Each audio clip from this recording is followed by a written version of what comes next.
Hello students, जैसे कि आपको पता है हम लोग डिस्कस कर रहे हैं सीबीएसई बोर्ड एग्जाम्स के क्वेश्चन पेपर केमिस्ट्री के। हमने स्टार्ट किया है ऑल इंडिया सीबीएसई एग्जाम 2020 के क्वेश्चन पेपर सेट 1 से, और आज उसकी थर्ड वीडियो है। पहले फर्स्ट टू 10th क्वेश्चन हम लोग लास्ट 2 वीडियोस में डिस्कस कर चुके हैं, तो प्लीज चैनल को सब्सक्राइब करके वो वीडियो जरूर देखिए। हम लोग सिर्फ यहाँ क्वेश्चन के आंसर डिस्कस नहीं कर रहे हैं, उससे रिलेटेड जो कंसेप्ट है उसको भी रिवाइज कर रहे हैं, यानी along with the question paper solution you are getting the revision of all the concepts also. Okay students, so let us start with the question number 11. Question number 11 से 15 तक एमसीक्यू क्वेश्चन है, multiple choice question है। Question number 15 to 20 तक, sorry 16 to 20, ये question आपके पास एसरेशन reason type questions है। और question number 1 to 10 जो 1 मार्क्स के क्वेश्चन थे, 1 वर्ड आंसर थे या 1 सेंटेंस में आंसर थे, वो हम लोग डिस्कस कर लिए हैं। तो देखिए बेटा, क्वेश्चन नंबर 11 शुरू करते हैं। एमसीक्यू क्वेश्चन है, that is strongest base in aqueous solution. आपसे कहा गया है कि ये 4 अमाइंस दे रखे हैं, इन 4 अमाइंस में एक्वेस सॉल्यूशन में कौन सा स्ट्रॉन्गेस्ट बेस है। तो ये क्वेश्चन है बेसिक नेचर ऑफ अमाइंस में से, basic nature of amines. Okay, तो चलिए याद कीजिए, बेसिक नेचर ऑफ अमाइंस 2 बातों पे डिपेंड करता है। पहला है आपके पास प्लस आई इफेक्ट, और दूसरा है आपके पास extent of hydrogen bonding, extent of hydrogen bonding of amines with the water. Ammonium salt जो अमाइंस का पानी में डिसॉल्व होने से बनता है, उसके वाटर के साथ हाइड्रोजन बॉन्डिंग की क्या कैपेसिटी है उसके ऊपर डिपेंड करता है। और थर्ड फैक्टर जो है वो हाइड्रोजन बॉन्डिंग की कैपेसिटी को अफेक्ट करता है, that is steric hindrance, that is steric hindrance.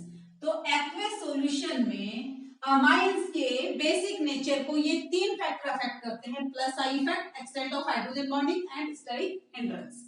ठीक है, स्टेरिक हिंड्रेंस तो अल्काइल ग्रुप के साइज पे डिपेंड करेगा, और प्लस आई इफेक्ट और एक्सटेंट ऑफ हाइड्रोजन बॉन्डिंग आपको याद होगा। प्लस आई इफेक्ट, जितने अल्काइल ग्रुप ज्यादा होंगे, जितने अल्काइल ग्रुप ज्यादा होंगे, नाइट्रोजन पर लोन पेयर इलेक्ट्रॉनों की डेंसिटी बढ़ती जाएगी। यानी अगर आपके पास एक अमाइन है, एक अल्काइल है, सेकेंडरी अमाइन में 2 अल्काइल है, और टर्शरी अमाइन में आपके पास 3 अल्काइल ग्रुप है, तो जितना अल्काइल ग्रुप के नंबर बढ़ रहे हैं उतना प्लस आई इफेक्ट इंक्रीज हो रहा है। नाइट्रोजन पर लोन पेयर इलेक्ट्रॉनों की डेंसिटी इंक्रीज हो रही है। नाइट्रोजन पर लोन पेयर इलेक्ट्रॉनों की डेंसिटी इंक्रीज होने का मतलब है कि उसकी tendency to donate lone pair electron increase हो रही है, और tendency to donate lone pair electron increase होने का मतलब बेसिक नेचर जो है वो इंक्रीज हो रहा है। तो जैसे जैसे अल्काइल ग्रुप का नंबर बढ़ता है अमाइंस में, वैसे वैसे बेसिक नेचर इंक्रीज होता है, because plus I effect increase होता है। इसका मतलब प्लस आई इफेक्ट अगर हम कंसीडर करें, प्लस आई इफेक्ट, तो प्लस आई इफेक्ट के हिसाब से बेसिक नेचर अमाइंस का ये होता है, प्राइमरी अमाइन जो है वो कम बेसिक होते हैं, सेकेंडरी अमाइन उससे ज्यादा, और टर्शियरी अमाइन उससे ज्यादा। Is it clear? ये कंसेप्ट समझ में आएगा आपको। ये आपके पास है plus I effect. Extent of hydrogen bonding, देखिए एक्सटेंट ऑफ हाइड्रोजन बॉन्डिंग क्या है।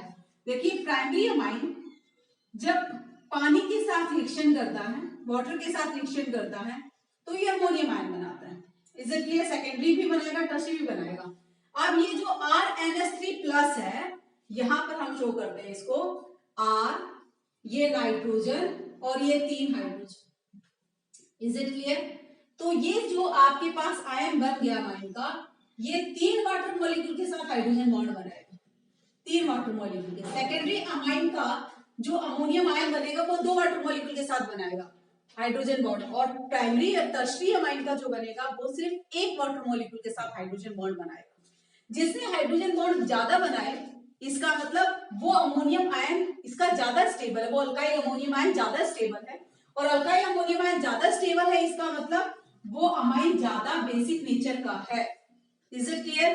तो एक्सटेंट ऑफ हाइड्रोजन बॉन्डिंग के हिसाब से आपको याद होगा, according to extent of hydrogen bonding, primary amine जो है वो ज्यादा बेसिक नेचर का है, सेकेंडरी अमाइन जो है वो कम बेसिक है, और टर्शियरी अमाइन जो है वो क्या है, उससे कम बेसिक है। Is it clear? ये आपके पास ये किसमें है बताइए? ये है एक्सटेंट ऑफ हाइड्रोजन बॉन्डिंग। ये जो सीक्वेंस है वो है अमाइंस के बेसिक नेचर का according to the extent of hydrogen bonding, और प्लस आई के हिसाब से सीक्वेंस है primary amine is less basic, secondary is more और टर्शियरी इज मोर। तो आपने देखा ये दोनों ही जो है वो बिल्कुल रिवर्स है। Is it clear? दोनों ही ऑर्डर क्या है? रिवर्स है।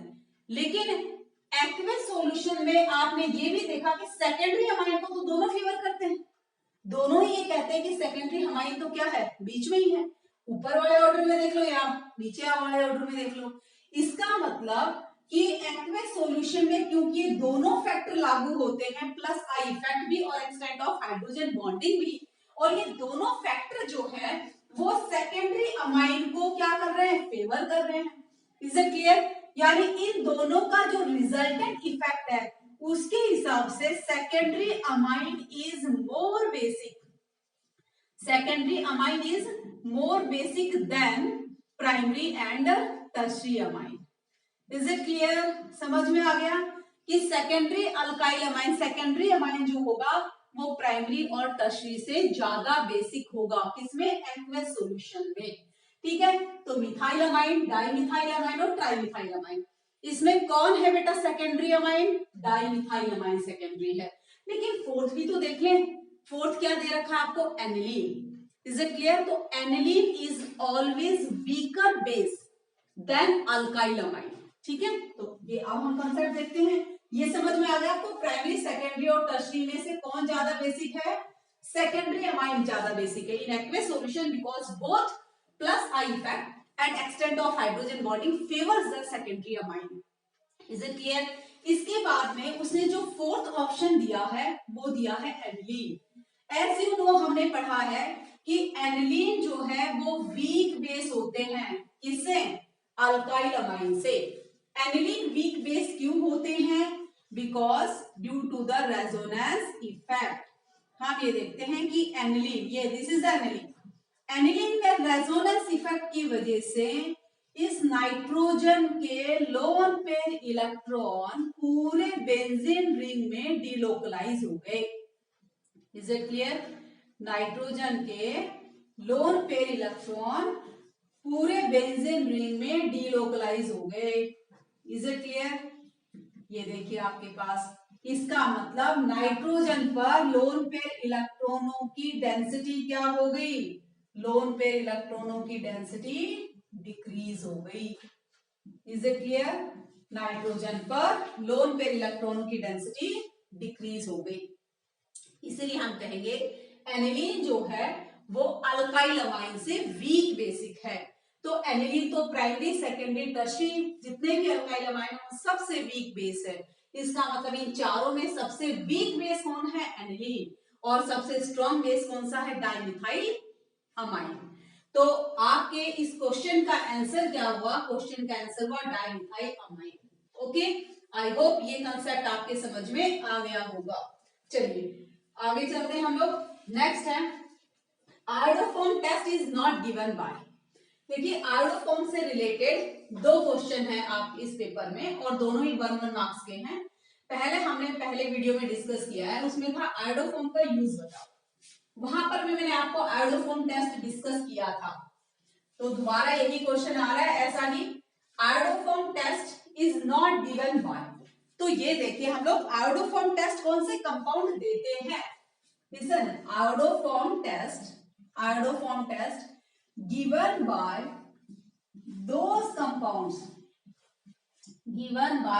those compounds which have CH3 C double bond O group and CH3 CHOH group।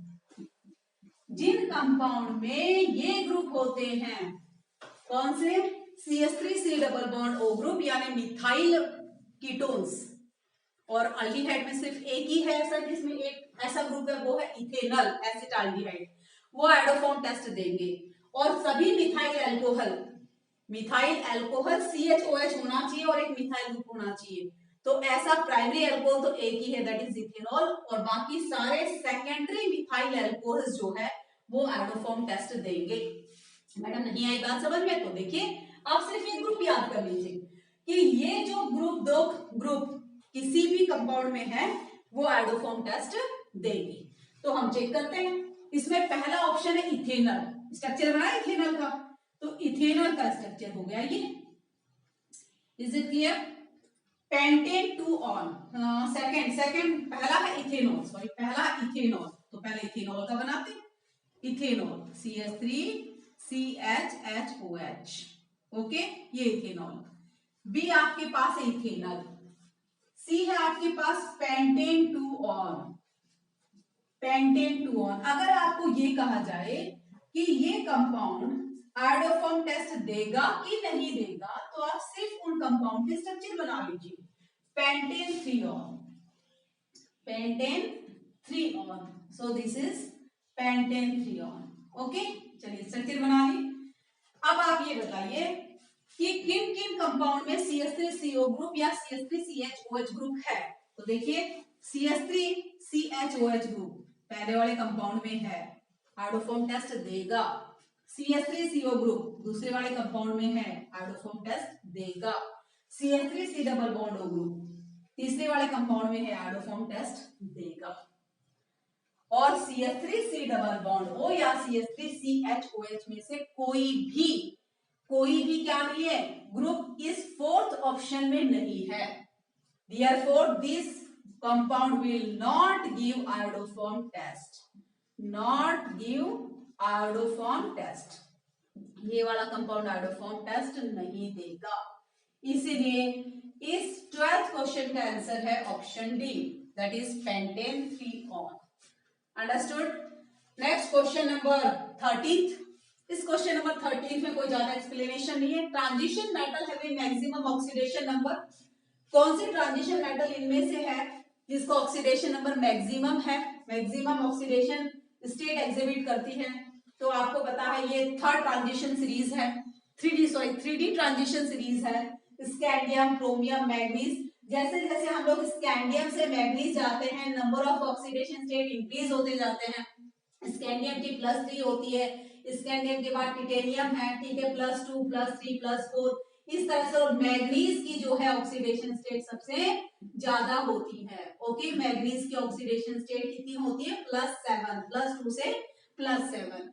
तो इनमें फिर मैग्नीज की बात क्या होता है, मिडल के बाद ऑक्सीडेशन नंबर डिक्रीज होना शुरू करती है ट्रांजिशन एलिमेंट में। तो ये फर्स्ट ट्रांजिशन सीरीज है जिसमें मैक्सिमम ऑक्सीडेशन स्टेट किसमें होती है? मैग्नीज में होती है। Is it clear? तो इसमें कोई ज्यादा एक्सप्लेनेशन था नहीं। इसके साथ ही हमारे 13 क्वेश्चन कंप्लीट हो गए। चलिए अब हम आते हैं क्वेश्चन नंबर 14 पे। Okay, so what is the question number 14? I hope आपके ये तीनों क्वेश्चन क्लियर हो गए होंगे। तो चलो let us move on the question number 14। Question number 14 और 15 ये भी एमसीक्यू क्वेश्चन है।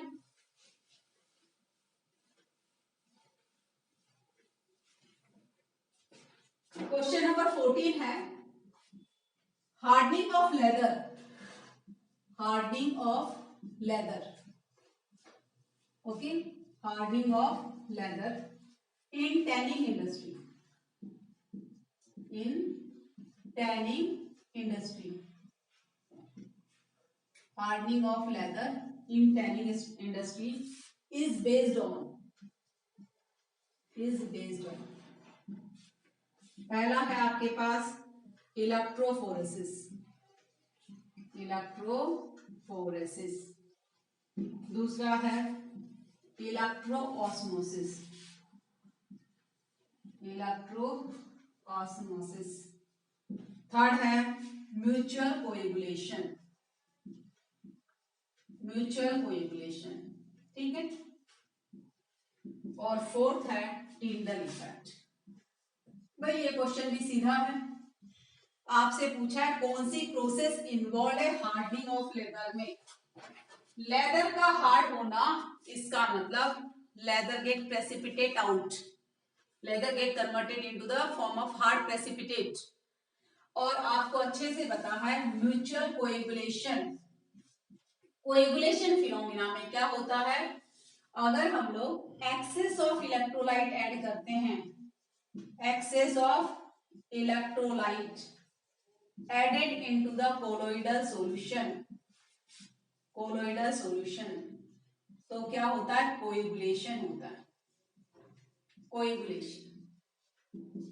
Is it clear? दो अपोजिटली चार्ज कोलोइडल पार्टिकल्स भी मिक्स करते हैं, पॉजिटिवली चार्ज कोलोइडल सोल या नेगेटिवली चार्ज कोलोइडल सोल, तो आपस में मिलके क्या बनाते हैं, वो प्रेसिपिटेट बनाते हैं, that is also the coagulation. मतलब कोएगुलेशन का जनरल मीनिंग है the conversion of colloidal sol into the precipitate. Colloidal sol किस में कन्वर्ट होता है, प्रेसिपिटेट में, उसे कोएगुलेशन कहते हैं। तो हार्डनिंग ऑफ लेदर, इस प्रोसेस में भी कोएगुलेशन फिनोमिना इन्वॉल्व है, तो आंसर है आपका that is coagulation. Electroosmosis क्या है, electroosmosis है that is the passage of particles of dispersion medium from the special type of membrane। कौन सा membrane है वो बताइए, स्पेशल टाइप ऑफ मेम्ब्रेन जिसमें से सॉल्वेंट के पार्टिकल पास हो सकते हैं सिर्फ, और सोल्यूट के पार्टिकल पास नहीं हो सकते। ये आपने किया हुआ है, सेकेंड मिनट सॉल्यूशन में भी किया है, ठीक है। तो वो हमारे पास है स्पेशल टाइप ऑफ, हम लोग सेमी परमेबल मेम्ब्रेन लेते हैं। सेमी परमेबल मेम्ब्रेन में से सिर्फ क्या पास हो सकते हैं, सॉल्वेंट के पार्टिकल यानी डिस्पर्शन मीडियम के पार्टिकल पास हो सकते हैं, डिस्पर्स फेज के लिए, that will be electroosmosis. Is it clear? In presence of electric field, if osmosis is done, that is called as electroosmosis। Semipermeable membrane लगाएंगे, colloidal particles में से dispersion medium के particle separate हो जाएंगे। Okay, next electrophoresis. What is electrophoresis? when electric current is applied into the colloidal solution, then the particles of colloidal particles move towards one of the electrode depending upon its charge। उस पे charge कैसा है, अगर negative charge है तो positive electrode के side जाएंगे, positive charge है कोलोइडल पार्टिकल पे तो नेगेटिव के चार्ज जाएंगे, वो है इलेक्ट्रोफोरेसिस। टिंडल इफेक्ट का मतलब क्या हुआ, the scattering of light by the colloidal particle, that is called as Tyndall effect. तो इनमें से कोई भी फिनोमेना इन्वॉल्व नहीं है हार्डनिंग ऑफ लेदर में। हार्डनिंग ऑफ लेदर में इन्वॉल्व है कोएगुलेशन, मतलब कोलोइडल पार्टिकल का किसमें कन्वर्जन हो रहा है, प्रेसिपिटेट में हो रहा है। ओके, तो this was the 14th question. Now 15th question. 15th question भी बहुत इजी है। 15th क्वेश्चन है IUPAC name of this compound. IUPAC name of this compound, इस कंपाउंड का IUPAC नेम बताना है। मैं IUPAC नेमिंग तो आप बहुत पहले से करते आ रहे हो। इस कंपाउंड का IUPAC नेम क्या होगा, इसमें फंक्शनल ग्रुप है कार्बोक्सिलिक एसिड, तो हम पेरेंट चेन लेंगे और पेरेंट चेन में फंक्शनल ग्रुप क्या होना चाहिए, बोलो, आना चाहिए। पेरेंट चेन का पार्ट होना चाहिए फंक्शनल ग्रुप कार्बोक्सिलिक एसिड। ये दोनों साइड चेन है।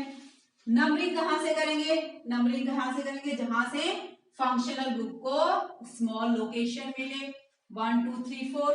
पेरेंट चेन होगी 4 कार्बन एटम की, 2 नंबर पे 2 साइड चेन है, मिथाइल है, तो नाम हो गया भाई 2,2 2 di methyl butanoic acid, butanoic acid।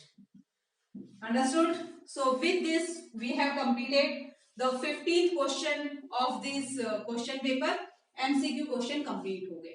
Okay, next question आपके पास है एसरेशन ब्रीजिंग टाइप क्वेश्चन। तो देखिए अब हम शुरू करते हैं the questions from एसरेशन reasoning type, that is question number 16।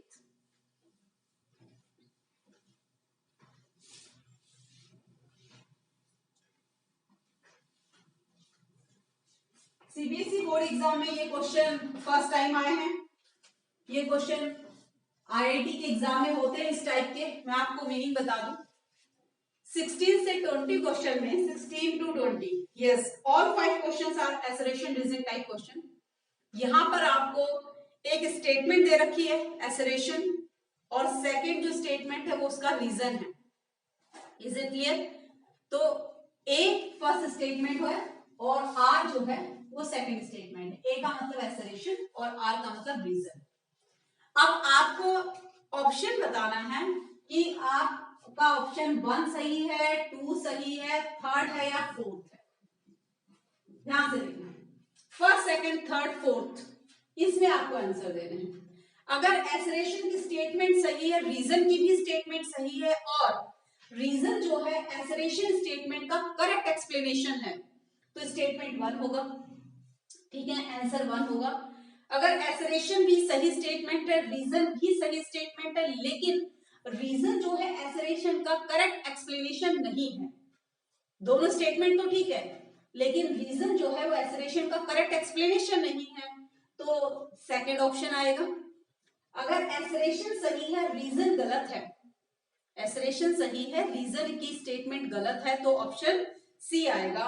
और अगर आपके पास फोर्थ है, अगर एसरेशन स्टेटमेंट रॉन्ग है, ठीक है, assertion statement is incorrect but reason is correct, assertion is incorrect, reason is correct, then the option D, मतलब option fourth, sorry.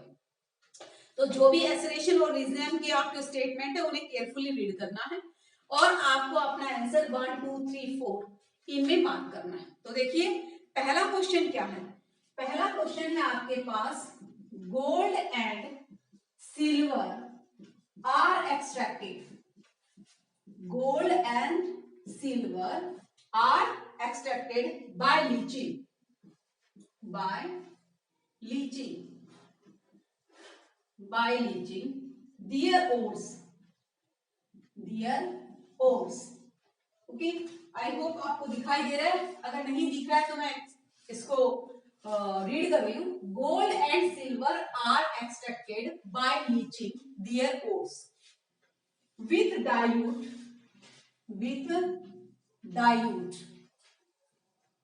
with dilute solution of sodium cyanide, okay.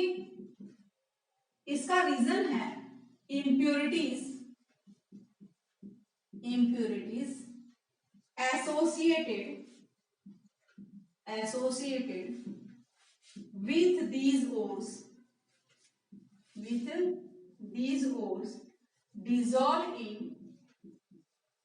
Sodium cyanide. इसे देखिए बहुत अच्छा ही question है, unit 6 extraction of element, वहां से question लिया गया है। सिल्वर और गोल्ड के एक्सट्रैक्शन से है, ये कहता है सिल्वर और गोल्ड हम एक्सट्रैक्ट करते हैं by leaching their ores with the dilute solution of sodium cyanide. It's very correct, क्योंकि एग्जांपल के लिए सिल्वर का और है सिल्वर सल्फाइड, या तो अपनी नेटिव स्टेट में मिलता है सिल्वर या सिल्वर सल्फाइड के फॉर्म में। When silver sulfide is reacted with the sodium cyanide, it forms the soluble complex. Silver एक soluble complex बनाता है, this is the soluble complex. Plus आपके पास Na2S sodium sulphide, okay. Silver और gold जो है वो सोडियम साइनाइड के साथ रिएक्शन करके सोल्यूबल कॉम्प्लेक्स बनाते हैं। तो पहली वाली स्टेटमेंट तो बिल्कुल सही है कि silver and gold are extracted by leaching their ores with dilute solution of sodium cyanide और पोटेशियम साइनाइड। तो this is the correct statement.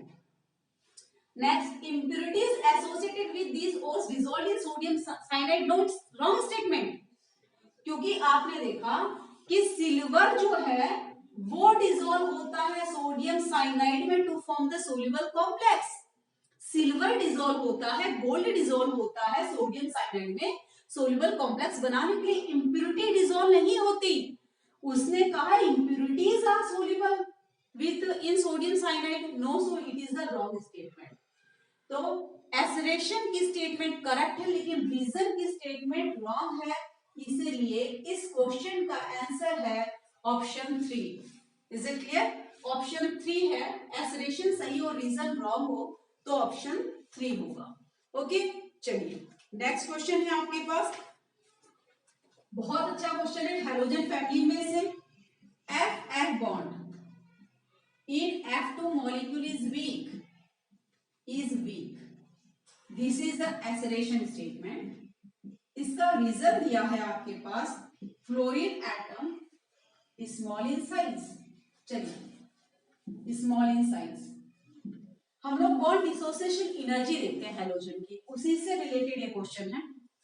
Bond dissociation energy, अगर हम हैलोजन मॉलिक्यूल को ही देखें, bond dissociation energy, so what is the order? Bond dissociation energy का order है, chlorine molecule has highest bond dissociation energy than bromine, और उसके बाद नंबर आता है फ्लोरीन का। मतलब फ्लोरीन का बॉन्ड डिसोसिएशन एनर्जी कम है। किससे? क्लोरीन और ब्रोमीन से। क्योंकि फ्लोरीन फ्लोरीन एटम का जो बॉन्ड है वो वीक है, इसीलिए उसकी बॉन्ड डिसोसिएशन एनर्जी क्या है? कम है। वीक है बॉन्ड, इसीलिए टूट जाता है। कम अमाउंट ऑफ एनर्जी चाहिए उसके बॉन्ड को तोड़ने के लिए, इसलिए उसकी बॉन्ड डिसोसिएशन एनर्जी वीक है, सॉरी लेस है। वीक क्यों? फ्लोरीन का मॉलिक्यूल में बॉन्ड डिसोसिएशन एनर्जी कम क्यों है? फ्लोरीन फ्लोरीन एटम के बीच का बॉन्ड वीक क्यों है? तो रीजन सुनिए। क्योंकि फ्लोरीन के एटम की साइज बहुत छोटी है। एटम की साइज बहुत छोटी है, तो ये जो दो बॉन्डेड एटम्स हैं, फ्लोरीन फ्लोरीन के एटम, इनके जो लोन पेयर इलेक्ट्रॉन्स हैं, लोन पेयर इलेक्ट्रॉन्स, ये लोन पेयर इलेक्ट्रॉन्स बहुत नजदीक होंगे। क्योंकि इसके lone pair bonded fluorine atoms के लोन पेयर इलेक्ट्रॉन बहुत नजदीक होंगे, तो there will be the inter electronic repulsion, inter electronic repulsion between lone pair electrons of two bonded atoms in F2। F2 के मॉलिक्यूल में जो दो बॉन्डेड एटम्स हैं उनके लोन पेयर इलेक्ट्रॉन के बीच में रिपल्शन होता है, जिसकी वजह से बॉन्ड वीक हो जाता है, और वीक हो जाता है इसलिए इसकी बॉन्ड डिसोसिएशन एनर्जी क्या होती है? कम होती है फ्लोरीन की। तो देखिए उसने, और ये इंटर इलेक्ट्रॉनिक रिपल्शन हुआ क्यों? Because fluorine is small in size. Fluorine का एटम क्लोरीन में नहीं हुआ ऐसा, क्योंकि क्लोरीन का एटम क्या है? क्लोरीन का एटम बड़ा है, क्लोरीन का एटम बड़ा है। क्योंकि क्लोरीन का एटम बड़ा है तो इसके जो लोन पेयर इलेक्ट्रॉन है वो एक दूसरे से दूर होते हैं, इसलिए इनमें इंटर इलेक्ट्रॉनिक रिपल्शन नहीं होता, इसलिए बॉन्ड वीक नहीं होता। Is it clear? चलिए अब इस पे आते हैं। Fluorine F bond in fluorine is weak, बिल्कुल करेक्ट, क्योंकि फ्लोरीन फ्लोरीन का बॉन्ड वीक है तभी तो इसकी बॉन्ड डिसोसिएशन एनर्जी कम है, करेक्ट स्टेटमेंट है। Because fluorine atoms small in size, ये भी सही है, फ्लोरीन एटम छोटे साइज के होते हैं इसीलिए बॉन्ड डिसोसिएशन एनर्जी F2 की कम होती है। Is it clear? तो ये जो है दोनों स्टेटमेंट करेक्ट हैं, और जो रीजन है वो एसरेशन स्टेटमेंट का करेक्ट रीजन है। तो स्टेटमेंट नंबर तो आपके पास आंसर होगा option A, option A. Is it clear? Option A का मतलब एसरेशन करेक्ट स्टेटमेंट है, रीजन भी करेक्ट स्टेटमेंट है, और रीजन जो है आर में जो स्टेटमेंट है वो एसरेशन स्टेटमेंट का करेक्ट आंसर है, करेक्ट रीजन है। ओके, तो answer will be option A, option 1। Okay, now come to the question number 18. In this video we will discuss at least up to the 20 question. 20th question के बाद हमारे पास long questions शुरू हो जाएंगे। 1 marks के question complete. Question number 1 to 20 belongs to 1 marks each. Means out of 70 marks we have completed with the 20 marks questions. Okay, along with the explanation of each topic. जिस भी topic के question है उनका हम लोग correct explanation भी देख रहे हैं ताकि वो कंसेप्ट आपको याद आ जाए। चलिए 18th क्वेश्चन है लिंकेज आइसोमेरिज्म से रिलेटेड। देखिए एसरेशन दे रखा है, linkage isomerism in coordination, isomerism in coordination, linkage isomerism in coordination compounds, because of ambidentate ligand। Okay, ये एसरेशन है। रीजन है आपके पास ambidentate ligand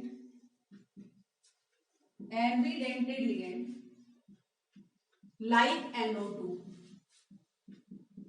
has two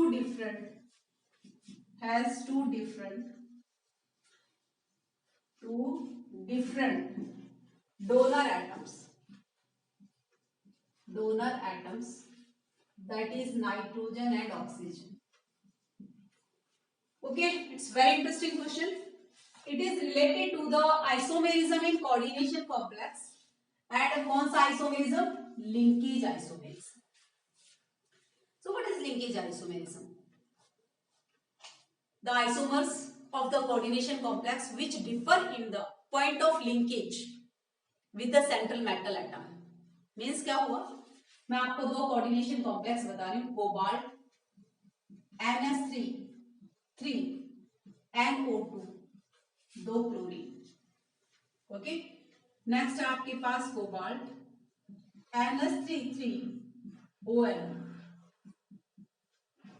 and this chlorine. These two are linkage isomers.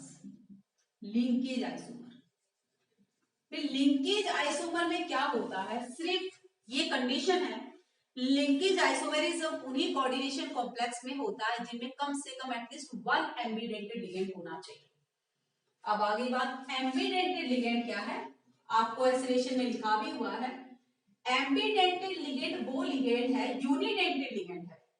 Ambidentate वो unidentate ligand है जिसमें दो donor atom होते हैं लेकिन डोनेट एक ही एटम करेगा. आप कह सकते हो it is the sword having two sides. ये दो धारी तलवार है, दोनों साइड से अटैक हो सकता है लेकिन अटैक एक साइड से ही होगा. जैसे NO2 में डोनर एटम नाइट्रोजन है और ONO में डोनर एटम ऑक्सीजन है.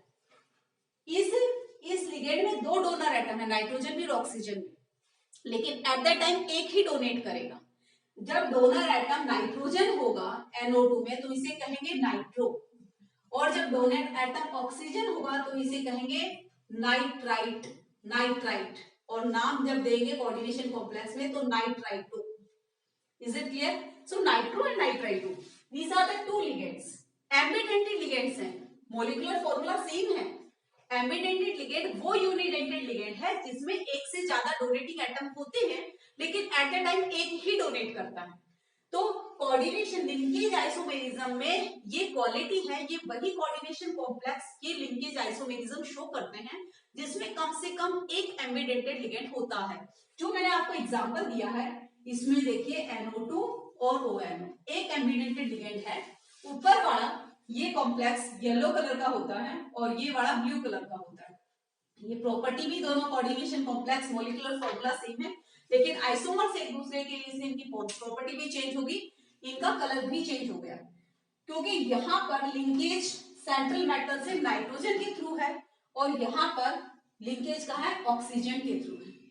Is it clear? तो एक एम्बिडेंटेड लिगेंड होना चाहिए लिंकेज आइसोमेरिज्म के लिए.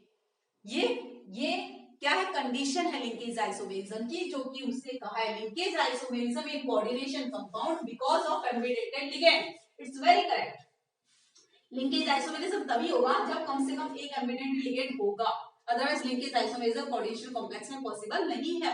दूसरा, एम्बिडेंटेड लिगेंड वो है ambidentate ligand like NO2 has two different donor atoms. Is it clear? Ambidentate ligand क्या है, दो डोनर एटम्स होते हैं जिसमें लेकिन एट द टाइम एक ही डोनेट करता है. Ambidentate ligands like NO2 has, this is NO2, two donor atom nitrogen and oxygen. ठीक है, तो एम्बिडेंट भी सही है, एम्बिडेंटेड लिगेंड होना चाहिए और ये एम्बिडेंटेड लिगेंड का डेफिनेशन भी सही है. लेकिन लिंकेज आइसोमेरिज्म अराइज कैसे हुई? लिंकेज आइसोमेरिज्म अराइज हुए पॉइंट ऑफ अटैचमेंट डिफरेंस की वजह से. मतलब इसमें पॉइंट ऑफ अटैचमेंट नाइट्रोजन और उसमें क्या है, ऑक्सीजन है. इसने यही कहा है कि नाइट्रोजन और ऑक्सीजन दो डोनर एटम होते हैं, इस वजह से क्या बनता है, लिंकेज आइसोमर बनता है. तो एसोसिएशन भी सही है, रीजन भी सही है और रीजन जो है एसोसिएशन की करेक्ट एक्सप्लेनेशन है. Okay, so the answer will B statement 1. Statement 1. ठीक है, चलिए अब आते हैं हम लोग क्वेश्चन नंबर 19. ये आपके पास बायोमोलिक्यूल का क्वेश्चन है, बड़ा ही इंटरेस्टिंग क्वेश्चन है. Question number 19.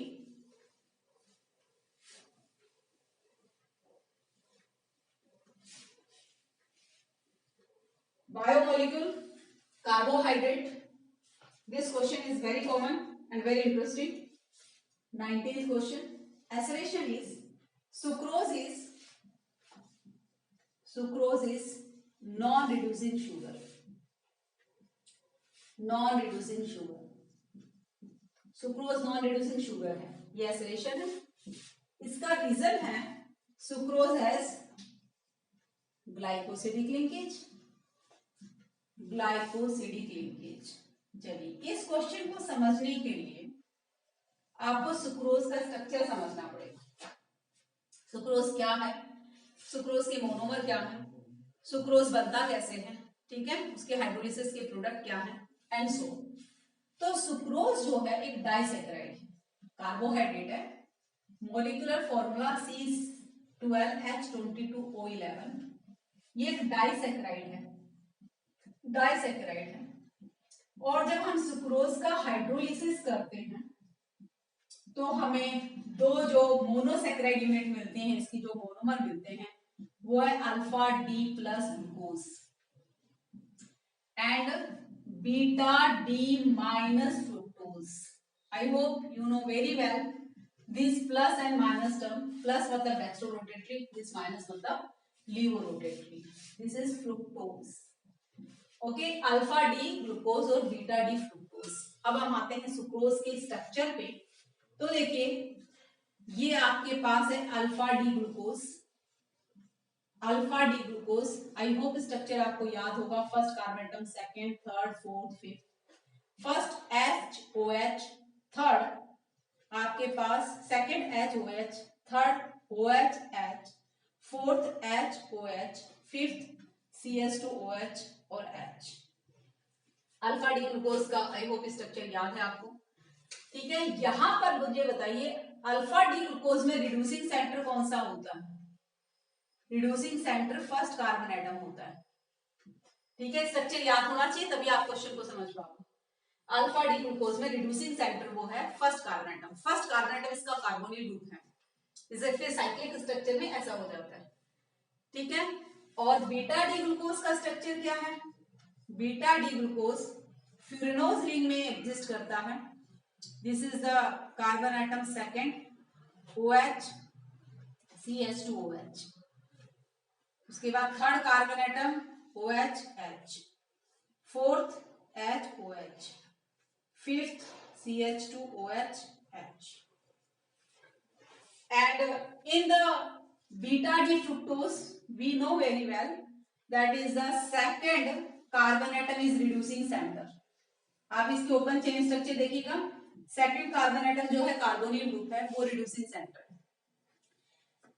तो जब सुक्रोज बनता है, ध्यान से सुना, सुक्रोज कैसे बनता है? First carbon atom alpha D glucose का और second carbon atom beta D fructose का आपस में कंबाइन होते हैं, H और OH, वाटर मॉलिक्यूल निकल जाते हैं। और वाटर मॉलिक्यूल निकलकर ये आपके पास ये बन गया COC linkage. This COC linkage formed between the first carbon atom of alpha D glucose and the second carbon atom of beta D fructose. This COC linkage is called as glycosidic linkage. Glycosidic linkage. इस linkage को जब दो monosaccharide unit combine होती हैं by the COC linkage, that COC linkage is called as glycosidic linkage. Because both the reducing center of monomers alpha D glucose as well as beta D fructose, दोनों ही reducing centre जो है वो glycosidic linkage में involve है। किसी कोई भी रिड्यूसिंग सेंटर दोनों मोनोमर से फ्री नहीं है। इस वजह से ये जो डाइसैकेराइड है it do not undergo you can say reducing of falling sorry oxidation of falling solution. किसी का भी किसके भी कहते हैं फैलिंग सॉल्यूशन के साथ भी रिएक्शन नहीं करती, टोलेट्स रिएजेंट के साथ भी रिएक्शन नहीं करती। इसका मतलब ये किसी का भी रिडक्शन नहीं करती, ना टोलेट्स रिएजेंट का ना फैलिंग सॉल्यूशन का, क्योंकि इसके दोनों ही रिड्यूसिंग सेंटर किसमें ग्लाइकोसिडिक चेन में इन्वॉल्व है। इस वजह से हम कहेंगे कि सुक्रोज क्या है? सुक्रोज नॉन रिड्यूसिंग शुगर है। ओके, तो फर्स्ट स्टेटमेंट जो इसने दे रखी है बिल्कुल करेक्ट है। Sucrose is non reducing sugar, it's correct explanation, correct एसरेशन, correct statement है। सुक्रोज एक नॉन रिड्यूसिंग शुगर है क्योंकि इसका कोई भी रिड्यूसिंग सेंटर फ्री नहीं है, इसलिए टोलेंट्स रिएजेंट फैलिंग सॉल्यूशन इनके साथ इनका रिडक्शन नहीं करती। Is it clear? इसलिए क्या है ये नॉन रिड्यूसिंग शुगर है। Second, sucrose has glycosidic linkage, yes very correct.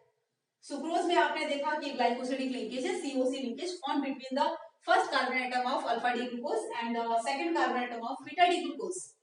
तो इसमें ग्लाइकोसिडिक लिंकेज है, लेकिन ये भी स्टेटमेंट सही है, लेकिन ये नॉन रिड्यूसिंग किस वजह से है? नॉन रिड्यूसिंग इसलिए है क्योंकि इसके दोनों ही रिड्यूसिंग सेंटर ग्लाइकोसिडिक लिंकेज में इन्वॉल्व है। Is it clear? Non reducing इस वजह से है क्योंकि इसके कोई भी रिड्यूसिंग सेंटर फ्री नहीं है।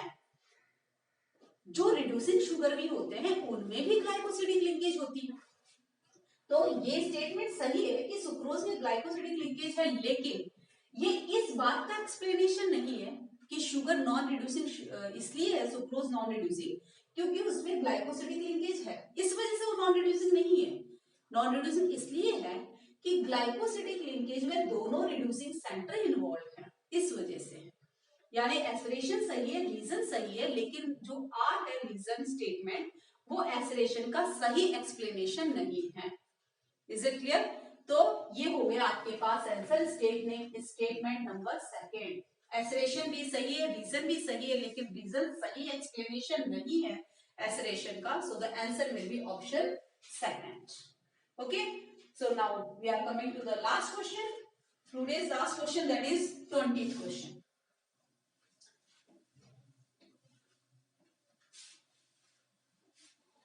20th question is from chemical kinetics. It's very easy question. 20th question है आपके पास, the molecularity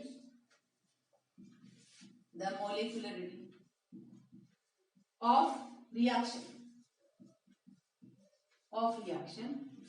H2 plus Br2 2HBr appears to 2.